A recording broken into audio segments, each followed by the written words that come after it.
Hey there, welcome to the Collide Podcast. This is Willow Weston, and I love hanging out with you every week. I get to grow alongside you, learn more about Jesus and life and faith, and just sit with people who have gems of wisdom, and today's no different. I just got done interviewing Jim Burns. He's the founder of HomeWord Ministries. He's spoken to thousands of people around the world, and he has so many resources in print in over 20 languages. He's written several books, and the books that I've read by him are on empty nesting. And in fact, I read one recently because I'm in this crazy beginnings of empty nest stages, and it's flippin' hard. And sometimes we just talk about it being hard, but we don't necessarily point to the hope or even know the hope that's in it. And so I think as mamas, it feels almost like it can wreck us because we love our babies so much. So today, this interview is so hope-filled. I think you will be glad you listened. Jim, it's so great to have you on the podcast. I'm thrilled. I got through your book recently and loved it, and actually called a staff person and said, we have to get this guy on the podcast to talk about the pain of what feels like the pain of empty nesting. Yeah. And so I appreciate you taking the time in a really busy season of yours to hop on to help women who are not only there, but they will be there. Well, my pleasure. I told you that I listened to a podcast and I sent it to my wife, and now she's a fan. So, she said, you must hang out with Willow. So I'm happy to be there. And you just told me you live in the Northwest, and, I'm here in Southern California, but I love where you live. I love the Northwest. We love it too, except it does rain, eternally almost, but it's sunny this week. So we'll take it. We'll take some of your sun. You're in the summer as you move into that with this conversation. It's great. Yeah, it does rain a lot there, but when it doesn't rain, it's great. Sure.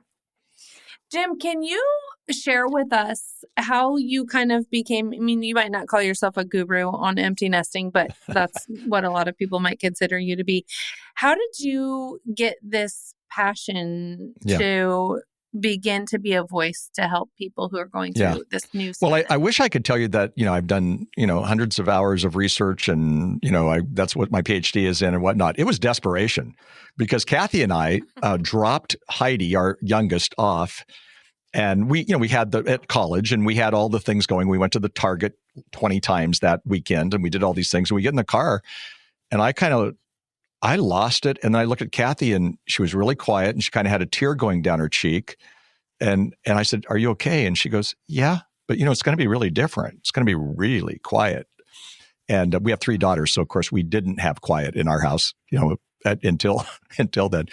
And we had what we call the empty nest syndrome. We didn't know that at the time, but what Kathy did was she'd been the, if you would, the sun, and she had 3 planets revolving around her, which were the 3 daughters. And then I would add my planet revolving around her. And all of a sudden her main job description was done in her mind, or at least day to day. They're still calling us mom. They're still calling regularly. They had needs, but her experience was so tough. She had anxiety and some, even she would say, kind of light depression. And I didn't think I had it. And then, a friend of mine just said, well, don't you go to work about an hour earlier and you stay about an hour later? You have empty nest syndrome too. So it kind of hit us. We realized even, we write and speak on marriage. We do things in the family ministry world. And we realized we had covered some things underneath the mat as for us, even in our marriage, and kind of went, well, what are we going to do now?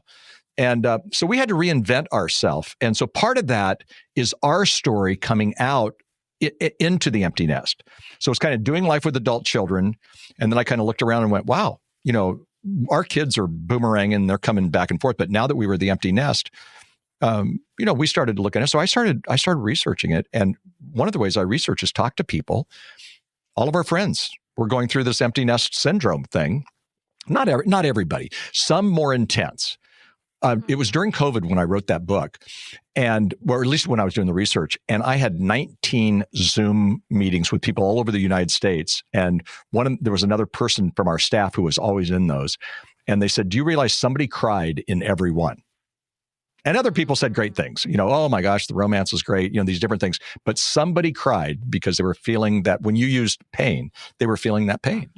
But I found that the people who leaned into the empty nest, whether they were empty nesters or younger and beginning to look at the empty nest, the ones who did some of the good work ahead of time, they actually thrived in the empty nest. And it doesn't mean that you leave your kids. I mean, sure, you have to change the relationship with your kids.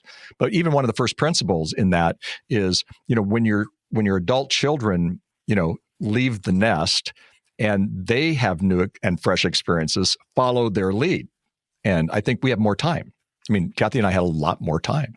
So what were we going to do with that time? You fill it, and you can fill it with either good stuff or you can fill it with kind of crummy stuff or, just more of nothing. So I find that the people who fill it with good things do much better. There's so many things I want to ask you, Jim, because I really wanted our listeners to get some time with you and get some advice from you on this empty nest season. Before we get into specific advice on parenting young adults and such, can you express to us the capacity that this season has if we don't do it well? Yeah. Because I'm seeing some of the things that are happening in marriages and some of the things that are happening with empty nesters with their relationship with their kids. And it feels like there's a great capacity to really kind of mess this up. Yeah. No, it does happen. And sometimes it's, we are proactive and sometimes we just kind of allow it, or, sometimes it's not even related to us as much as our kids who are making some poor choices. But, the truth is that if you look at marriage, the demographic of divorce is actually getting better. And, we need to sometimes shout that out, that is good. But the one demographic where divorce is skyrocketing is what we call the graying of divorce. So it's age 50 and over. And so we think a lot of that comes from, they were getting through working with their kids and doing kid life and, whatever. And all of a sudden they look at each other across the table alone and they go, this isn't working. And so then they kind of, they didn't do the work or leaned into their marriage. There was, somebody once said to me, if you have to stir the spark in your marriage, there's a spark, it's still there. Maybe it's ashes, but if you don't stir those ashes, you're not going to have a spark and it's going to be tough. And so, you have to put energy and time into your marriage, but then also you have to reinvent your relationship with your adult children. So if we're still trying to give them advice and we're still trying to control, as we did for 2 decades, we have to understand that, no, we're fired. We're fired as a day-to-day parent. And that's part of that empty nest syndrome, going, wait, my identity is wrapped around being Christy's dad to the people who are in gymnastics. And now I don't even know these people anymore because I don't see them or whatever. And so, we have to kind of reinvent our life. So part of being in the empty nest and winning is reinventing your life. Now, that doesn't mean that you just change the relationship with your kids from more of a control, not that you're controlling totally in the teen years, but more of a control to actually becoming that mentor. And I think that process is not an easy process. For me, my kids are in their 30s now, so they actually call me and ask me mentoring type questions. I mean, it really has changed. It's awesome. I love it. But, in like I can remember in the 20s, they would be doing something and I'd say, hey, can I give you some input? And they would go, not now, Dad. And I go, wait, people pay me to give them input. And they didn't want it. Well, I had to let them and allow them to make their own choices, even if they were bad choices, because experience is a better teacher than advice. We knew this when our kids were 5. We didn't want them to put their finger on the fire, but they were going to, and they didn't do it again. It's the same with these kids, when in those 20s. So the young adult years are, I think, very tough because they're trying to find their freedom. They're trying to find themselves. And in doing that, they're meandering toward responsibility. Many of them are meandering toward marriage because marriage is much later than it was when Kathy and I got married right out of college. And so with that, as they meander, some of them are making some very different choices because millennials and Gen Z have a different view of culture. So, Kathy and I had to learn to be students of the culture. We didn't have to agree with them on everything, but we had to be students of the culture. We were kind of teasing the other day with our daughter who goes to our church, but she had said when she graduated from college, I had to disown my parents' faith to own my own faith. And that's freaked us out. The fruit doesn't fall far from the tree. Today, she's more involved probably at our church than we are. But I had to laugh because I said, I think we canceled each other out on the last voting thing. We had a voting thing here in California. I think we canceled each other out because she has a very different view on that than I do. Fantastic. I can learn to agree to disagree with those kids. That helps me in the empty nest, that I just have to stay in their story. So we went two ways. One was with marriage, and we've got to lean into the marriage, but also we've got to make sure that we reinvent our relationship with our adult kids. And they don't know how to be adults, and we don't know how to parent adult children. It's a very different phase.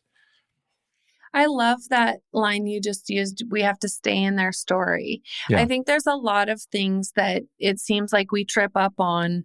You're talking about some of them, like maybe we freak out because of a choice they make, or we see them believe something we don't believe. And then we create all of these sort of obstacles where it creates distance in relationship. Yeah. And you're saying the goal is to stay in their story. So, I love your subtitle of your book. You have, this book, Doing Life with Your Adult Children, Keep Your Mouth Shut and the Welcome Mat Out.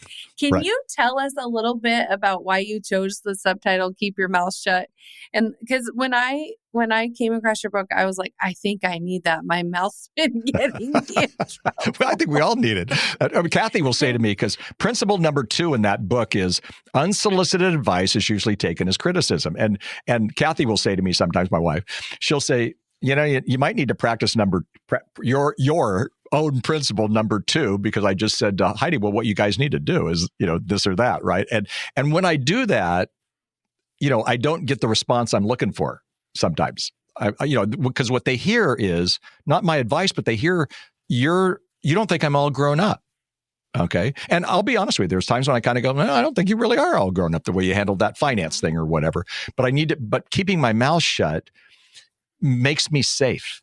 So when you talked about this, Willow, a little while ago, you said, when they veer off or they make choices that they violate our values or they stray from our faith or whatever. Well, when that happens, I always say to people, I just said it to a woman yesterday. I said, do you know what, does your daughter who was moving in with her boyfriend, does your daughter know what you believe? Yes. Does your daughter know how you feel? Yes. Okay. Don't keep harping it. Don't be a one-topic parent, but expand the relationship, because if you stay in the story and if you stay in the messy middle, it's possible to accept your daughter and not approve of everything that she does. But she already knows how you feel. She already knows what you believe. So now expand the relationship, because this relationship, it didn't sound good.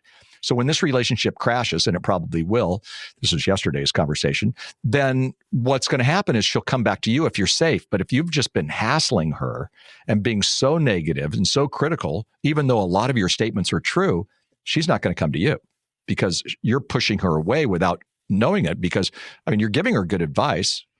But sometimes we have to understand this another principle. Do we want to be right, or do we want to improve the relationship with our kids? And that's a good one. That's good for marriage. It's good for with our adult kids. So staying in it for the long haul, it's hard. But what's the other excuse? There's parents who go, what? I'm going to shun my kids. Well, that's punishing them, and that's also not bringing them toward you. I think you stay in it, and it's messy. It's not easy. That's why you need support, especially in the empty nest. Your support is not going to come from your adult kids. Your support is going to come from, if you're married, with your spouse, a lot of single empty nesters, and also from people in your circle, what I call the circle of support. So, my circle of support is a small group that I've been in for 22 years with some men. Pretty much we do life together, and they know everything about me and I know everything about them. It's my wife, it's our pastoral care that happens at our church, and just our church. I love our church. So I walk into church and I go, this is home. I've been homesick. Now I'm home. That's a neat thing. So, there's a whole other part of circle of support, but when we're weary, we can't go to our kids and expect them to be the emotional support for us. And I think a lot of parents in the empty nest are going, okay, I'm going to go to my daughter or son. They're just starting their life in adulthood. or they're in adulthood and they're busy, I don't think we can depend on them to do that, or should. When an empty nester is in a conversation with their kid and their kid is explaining something or expressing something, and a parent is feeling disappointment, what is your advice for? Is it just literally shut your mouth? Do you just kind of like stop saying things when you're disappointed? When do you hold back? When do you help? Yeah. Well, that's where we need discernment. And, I think I call it personally tailored conversations, personally tailored discipleship, personally tailored parenting, because I've got one daughter who she'll take it and we'll have those kind of conversations. I went to breakfast with her yesterday and she's an amazing person. But, she asked me a question. I said, well, I think you do some harsh startups with people. And she took it and she goes, well, tell me about harsh startups. And, she kind of started a harsh startup. But she can take it. The other one, I wouldn't probably do that with. I'd be much more careful because I think I would send her, away. So I think we have to be careful. But no, I think it's better for us sometimes to just bite our tongue. Let's talk about if you had an adult child who is really, you're almost estranged from them because they don't agree with you on a bunch of things. I don't think it's our job to fix them. I think it's our job to be a support to them, show love to them, because again, it goes back to that safety part. We want to be that safe person. Now, again, I'm not saying we don't talk about things that we disagree with. I'm just saying we don't become a one-topic parent. And so what I hear from parents a lot of times is, they're worried about whatever their son or daughter is doing. And so that's the only thing they talk to our kids about. Well, that's not the case. We wouldn't do that with somebody else. But it's our kids. And I get it. Our hearts are breaking. But I think we can kind of trade heartache for hope by just staying in that story. It's funny. It's a theme that's been a lot on my mind lately. Sometimes the story ends pretty quickly. What you're seeing with faith, you're seeing kids who are leaving the faith. 65% of them leave about in high school, right after high school. But what we're now beginning to see is a kind of a renewal of adult children who have kind of already deconstructed their faith in a bad way or whatever, but now they're starting to feel homesick. They're not coming back because they like the good preacher or the same church. They're coming back because they miss the community. But we're beginning to see them come back. And it's funny, it's young men more than young women right now. It's really interesting watching this. But the point being is, as parents, if we stay in the story, they just might wander back. There's a woman from your area, Northwest, who lived in Spokane, and she's editing a book that I just turned in 2 days ago on when your adult child strays. And she is that poster child. She walked, her mom and dad, missionaries, dad was a doctor. She walked away from faith. And I laughed. I just thought this was a great line. She goes, so I put my Bible down and I picked up drugs, cigarettes, and one of the grunge groups in the Northwest. And she goes, and I went sideways. And then she tells her story of standing at the back of the church, just like a bride would, because she missed it. She was homesick for it. Her heart was aching. And she stood there for a long time. And then during the middle of a worship time, she walked into church, sat by her mom, and held her mom's hand. I said, what'd your mom do? And she goes, oh, my mom bawled through the whole service, right? But what I'm saying is the mom and dad stayed with her. The mom and dad didn't agree with anything she was doing. The mom and dad grieved like crazy. But by staying there, when she came back, she came back to the same church. She came back to her home church. And, she has some scars. I love this. I mean, she's celebrating today her 20th wedding anniversary this week. And she told me that her husband, who was not her husband then, but she met at church, she goes, I have so many scars. Nobody's going to love me. And he said, your scars make you beautiful. I went, I'm glad you married that guy. You know what I mean? But the point that I'm saying is they're going to have some scars, but their scars are going to make them more beautiful. You had a podcast recently with a woman who said she had messed up. So she had some scars on some things. You know what? Our scar, God is okay with messes. God is okay with scars. He says, I'm in messes all the time with you all. You know what? I'm good with your messes. Let's work this out. That's amazing. And that's what we have to do as much as we can. But I think we do it a lot better when we're in the empty nest, if we're getting the help and support that we need from others around us. We had our oldest sort of stray from God's heart in our heart, and it was a very difficult season. And I definitely took cues, and I'm curious how you take cues from Jesus. But in Luke 15, the parable of the prodigal son, the thing that gets me about that story every time I read it is that the father stayed on the hill. It's like he stayed on the hill every single day. He left the door open for the kid to come back. Shop with a purpose. When you buy something from the Collide shop, you can feel good about your purchase, knowing that 100% of the proceeds go back into funding the ministry of Collide. That means that adorable necklace or comfy, cozy sweatshirt you've been eyeing are not only going to look great on you, but they're also going to help more women collide with Jesus. Shop home goods, curated gifts, apparel, and more at store.wecollide.net. In Luke 15, the parable of the prodigal son, the thing that gets me about that story every time I read it is that the father stayed on the hill. It's like he stayed on the hill every single day. He left the door open for the kid to come back. Right. Yeah. You know what's interesting about that story? Because it's one of my favorite stories in the entire Bible. And I love that story that, he welcomed him back. The conversation in that story is also with the elder son, who we all think is kind of the, turkey, because the younger son took all of the, the money. Really unique in, that time in Israel, in Palestine, when Jesus would have told that story, because people didn't give money during that time, but he did. He wasted it, finds himself in a, feeding pigs, which the irony that Jesus used, because they don't obviously deal with pork. But the interesting side was in that conversation, the dad said, after he was confronted by his older son, he said, "Son, the deal doesn't change. All that I have is yours." So he didn't change. He welcomed his youngest son, but the inheritance was going to go to the older son because he had already given the inheritance to his son. That's called tough love. And I think we have to give tough love. Tough love, and that dad, that's the greatest illustration of tough love. Tough love doesn't mean that we're mean. Tough love says that we allow the circumstances of our poor choices to happen. And that's what we've got to do with our adult kids. If we don't, there's going to be a failure to launch. They're going to be entitled. We're going to enable them to be dependent on us. And we don't want that, because the bottom line is to help them become responsible adults. But interestingly enough, like you say with that story, the love of the Father, the unconditional, unfailing love. This son of mine was lost and now he's found. Let's do a party. Awesome.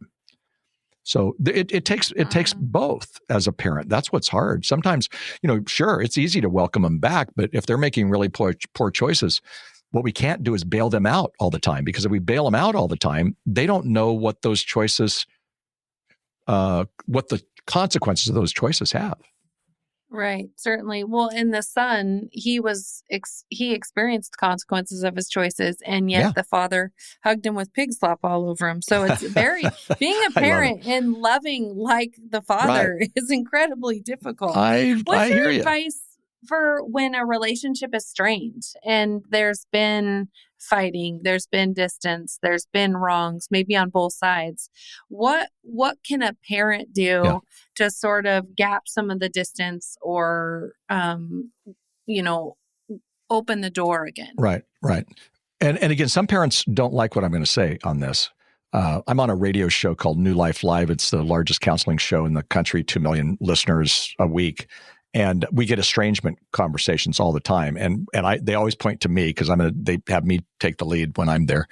And sometimes I just feel these people, it's a radio call-in show, but I just feel these people kind of going, oh man, cringing. Because I say, I think you take the lead. You be the adult in the room. And I say, let them talk. Listening is the language of love. It's going to hurt. That's why you need other support. But if you can apologize for anything, and I had Dad recently say to me, I have nothing to apologize to. And then when he kind of explained the story, I thought, you kind of have a lot to apologize to too. But the point being, apologize. I'm sorry you feel that way. Now you're showing empathy.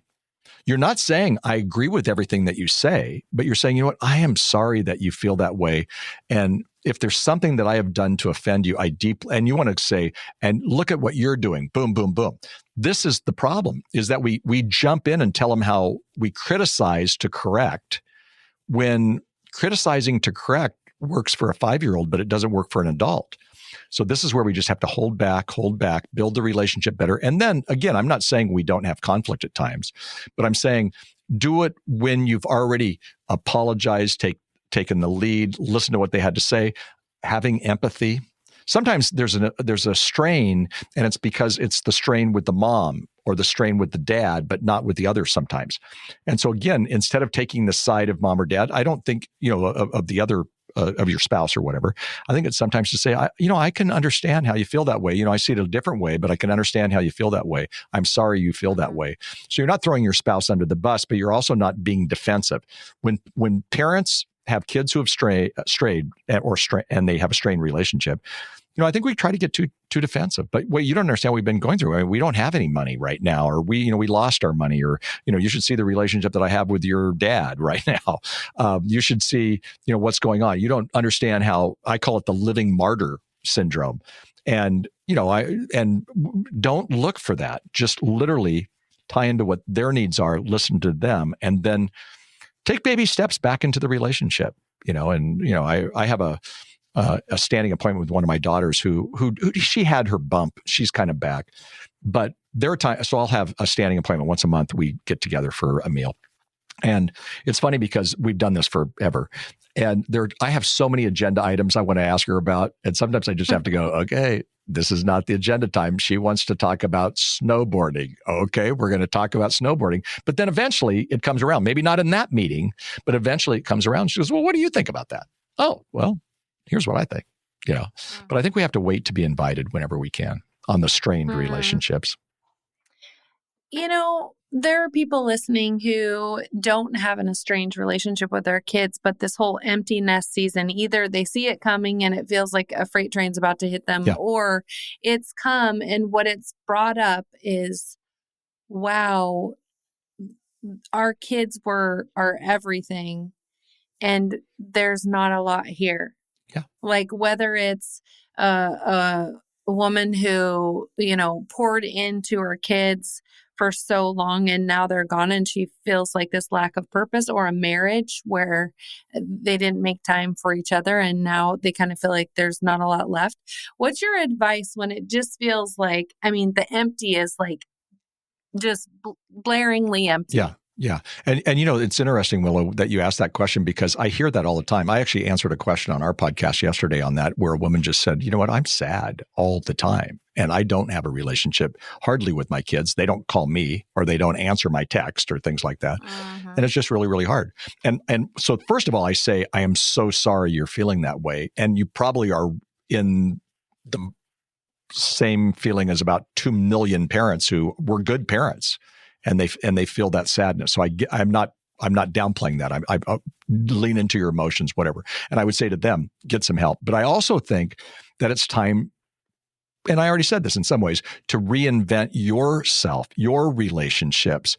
What's your friendships like? What do you want to do? And the people who have that feeling, I'm always encouraging them to do practical things that can enhance their relationship. And it might be something as simple as, starting a garden because they've always wanted to do it, but they didn't have the time. I get it. Somebody else would go, that would be the dumbest thing. I don't want to do gardens. Fine, do what you want to do. But I know a woman who went back to school after her kids left, and her kids left in her early 50s. And when her kids left the house, not somewhat strained, but not terrible, she went back and got her master's degree in clinical psych. And now she's one of the people here in Southern California that I send people to because she's a great counselor. But she doesn't have the experience that some of the people who have been counseling since they were 20s, but she has the life experience. It's amazing. See, so, she went back and did that. It was more a very strong thing. I know people who have said, I was too busy to be in a women's Bible study. The people who say, you know what, I need to, subscribe to Collide and be mentored by this fine, woman here. And I didn't have the time, and now I can do that. Awesome, do it. And I need to do it while I'm walking because I need to lose some weight. Great, do it. So whatever you're called to do. I have a friend who said, really a good dad. And he said, I didn't play golf. He played golf in college. I didn't play golf all through the time with our kids because it was going to be on a Saturday or Sunday. I work, whatever. He goes, I picked up my golf clubs. I am having so much fun. Awesome. He's doing what he's doing best. But, significance and a well-lived life is never done accidental. It's done when it's on purpose. And that's kind of the theme for me of the empty nest is if you want to live a significant life and you want to finish well. And by the way, games are won in the second half, not in the first half. So first half, we build foundation, but we're also so busy and frenetic. It's just, we're busy all the time.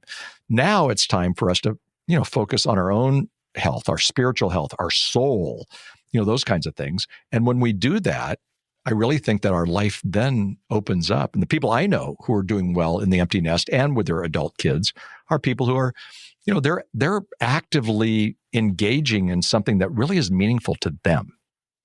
And so that's my advice to them. Yeah. I love that you're reminding us that games are won in the second half, because I run into all of these women who feel almost like the best part of my life is over. Yeah. The kids are gone. The best part of my life, it's over. It's almost like we never dreamed for this part. This is the part that's sad. This is the part that feels meaningless. This is the part. I mean, there's kind of this like heavy feeling around the second half. And I know that you and I could talk for 50 hours about empty nesting, but we got to get you on a plane here today. My question I want to ask you as we come to close, and then people truly should grab your books and follow along with you and get your advice on how to do this season well. But as you think about winning the second half, you think about your kids and your relationship with them. At the end of your life, what do you want to look back and see that you have with your adult children? Yeah, it's a great question. I've actually done a lot of thinking about it. I say one word, legacy. I want a legacy to last. I want to be the dad that my girls said, he continued to stay right in the relationship. He loved us even when we, bounced around. And I also am putting a lot more energy into grandkids. I've got 4 grandkids, and I'm telling you, it's the best. So some of your friends who are in the empty nest, but they haven't experienced grandkids yet, that's harder because all of a sudden the grandkids come and it's like, wow, this is amazing. I mean, little James, who's named after me and he's 9 now, but I've read through the children's Bible with him 3 times. I didn't do that with my kids. We read Chronicles of Narnia. We did more than what a lot of people might do, but oh my gosh, I'm so focused on those 4, kids. And, Kathy, she is my wife, she's she's really good in the area. Her specialty is working with kids who have autism, and she gave her life to that education. And she said before James was born, she goes, I'm going to retire. And I go, you are? She goes, yeah, I'm going to retire early. She goes, I want to be a fully engaged grandma. And so we laugh because, they are at our house and and it's wild, and they, rip the couch and, they're chasing the dog because they let the dog out and all this. And I said, we're just living our dream, being fully engaged grandparents. And we love that. So we're taking them. I'm heading out to go speak for a weekend. And then I fly directly to something called Forest Home. It's a Christian conference center. And our kids aren't going, but our grandkids are. So we're taking that while I'm speaking, we're taking these kids to camp, if you would, for a week while Papa J, speak. They don't care about the speaking part. They're not even impressed that I speak. They just want to go and throw rocks into the little stream and, go to the pond and catch pollywogs and go to the craft. I'm going to be with Charlotte at the craft cabin. I am so non-artsy. And, she even goes, Papa J, that's not like very good painting. And I go, well, it's kind of messy. I'm sorry. She's better than me. But you know what? That's a beautiful part of it. So look to the legacy. Look to your legacy. The best years can be ahead of you if you do it right. And that doesn't mean that you're not loved and wanted by your adult kids. It's just a different relationship. And once you get comfortable with the way you now have a relationship with your adult kids, they're not going to do always what you want them to do. But when you get comfortable with that, I think your life can thrive. We've loved we're almost like, but when we were talking about something, we're going on vacation And we were talking about, who if we want to go with somebody, and both of us said, well, there's nobody we would rather go with than our kids because we have a blast with them. So that's what we're doing. Yeah, that's awesome. Well, I appreciate you so much, Jim. I appreciate the way the Lord's using you in the lives of those of us who need not only your wisdom, but you are pointing us towards finding hope in the empty nest, not just pain. And I appreciate that so That's much. the goal. So there's going to be people who want to grab your books and all the things. How can they do that? Well, books are on, Amazon. Doing Life with Your Adult Children has been a bestseller for 6 years on Amazon. Crazy. Finding Joy in the Empty Nest is newer. And I love that book too. So you can find it on Amazon. They can also find it at HomeWord.com, HomeWord. That's the ministry that I've been a part of for 40 years. And we have courses on this. So people do it either individually or they do it in small groups. People all over the world are doing it. It's in Spanish and English. And we're pretty excited about kind of what we're calling kind of a movement of hope. And you picked up on that because, again, it's hard. Nobody said this was going to be easy. And I don't say it's easy. I'm just saying there are some principles that we can learn that will make it better for us. And we can then have that legacy. But yeah, homeword.com or any place books are sold. Love it. Thank you so much, Jim, and safe travels today. Hey, thank you so much. And great, Willow, you're doing a great job. Your stuff is so good. Thank you. Oh, you're sweet. Thank you. Friend, I know that the idea of your kids moving out of the house or facing what feels so empty sounds incredibly hard and is incredibly hard. And it brings up so many other things. Maybe we've spent the last 20 or 30 years just pouring out for other people, serving other people, doing things for our kids, and we have to sort of get to know who we are. Maybe it holds a mirror up to our marriage and invites us to have to look at some things that we've been avoiding. Maybe it's an invitation for us to redream again. Maybe it's just been so long since you asked yourself, what do you dream to do? What are you excited about? In all of this, I know for myself that a lot of those things have come up for me. And at the same time, what I feel so strongly is I want to have a very strong connection to my kids. And yet they need me less. I talk to them less. They're not around as much. All of those things. How do I shift from what our relationship used to be to something new? It brings up all of this. And so I really wanted to get you some time with someone who's done research and done work on this topic. I hope it was helpful. We just barely touched the surface with Jim. And so, grab his books or look for some other ones. I mean, I honestly came across his because I Googled on a hard day. I was having a hard couple weeks actually with one of my kiddos, and I Googled empty nester books and just threw darts at picking a few. Found this, and next thing you know, we had him on the podcast. But my hope is that you and I, in the times where this season feels scary and it feels hard and it leaves an ache, that we can lean into our God and trust that He has purpose in this season, that He has good in this season, that He has dreams for this season, that our life isn't over, that the second half is worth living too. So friend, be encouraged, keep colliding, and we'll catch you next week.